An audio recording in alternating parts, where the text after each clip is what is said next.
You're watching Kristina's Aha Moments. Aloha! You've tuned in to the Hawaii Healing Network, and I'm your host, Kristina Mekdeci.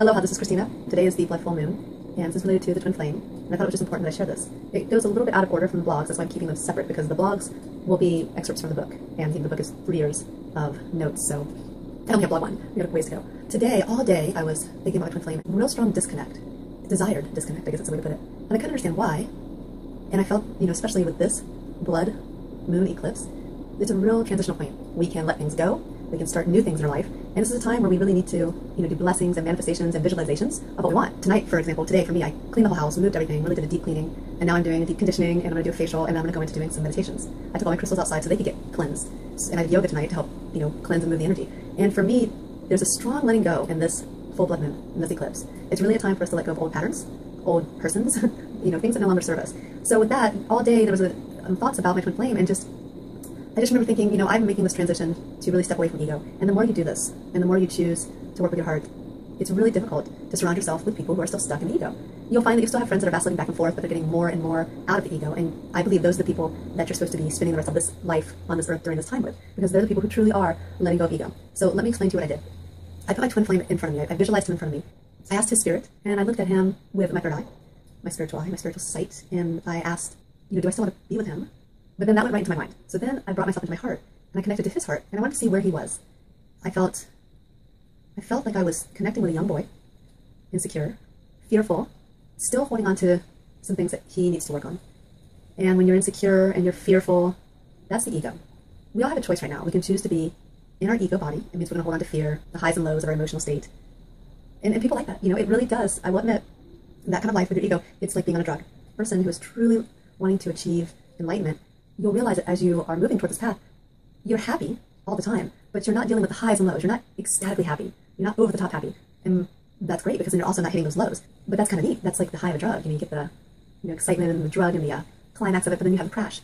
Well, as we move out of ego and we move into self, higher self, authentic self, you seem to see those emotions kind of balance. You're not ever really sad or disappointed. You're not ever ecstatic over the top happy, but you're in the middle. And it reminds me so much of Buddha. You're just happy for no reason. You have this very even, balanced happiness. It's so amazing. It just kind of transcends through time and space, and you're happy doing nothing, you're happy doing something, and people around you notice this because they don't understand how you just have this even happiness. Things no longer bother you. And I left my ego in Santa Cruz, and I came back to Hawaii really experiencing, sorry, the camera's wiggling, I'm trying to keep it balanced, really experiencing my authentic self.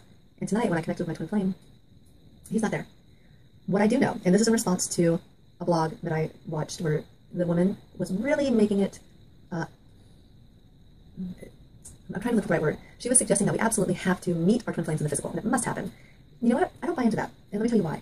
If your twin flame still has work to do, and they're allowed to take as much time as they need to get the work done, then it will not serve you if you find yourself evolving to a point where you're leaving your ego behind and you're rising up to a whole different vibration.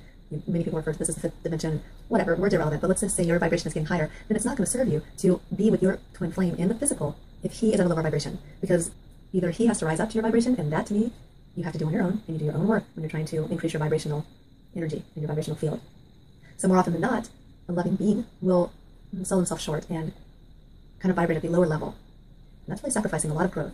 So if your twin flame is at the vibration that you're at, we had a little technical difficulty. My phone, which can record for over an hour, said that 8 minutes was too long, so I had to turn it back on. Back to what I was saying. If your twin flame meets your vibrational energy, then yes, absolutely you should meet in the physical. I think that's wonderful, because then both of you are ready to make the ascension together. However, if your twin flame is not, then you need to let them have the time and space they need to do what they need to do. And if they're going to choose to stay in the ego, allow them to choose to stay in the ego. If they're going to choose to heal themselves and rise up and become their authentic self, then you allow that. You can't force it. It's definitely up to the person to make that choice. So what does that mean? Maybe you won't meet your twin flame this lifetime. You will still and always be connected to them. But if they don't figure it out during this time on the physical plane, then guess what? You just figure it out next time, in another dimension, another planet, another lifetime, somewhere completely different. And tonight, I realized that there's a huge letting go. And I think I need to do this. And it's wonderful because our connection that we had, even though they've been brief moments over 3 years, really helped me dig up some old emotional triggers and clear them. And I'm so grateful for that, because now I can move forward into a place that I've never experienced vibrationally in this human body. That's my little aha moment about the twin flame. Now what I'm going to do is continue with my pranic healing full moon meditation guided by Master Co. And you guys can do that. It's online, free.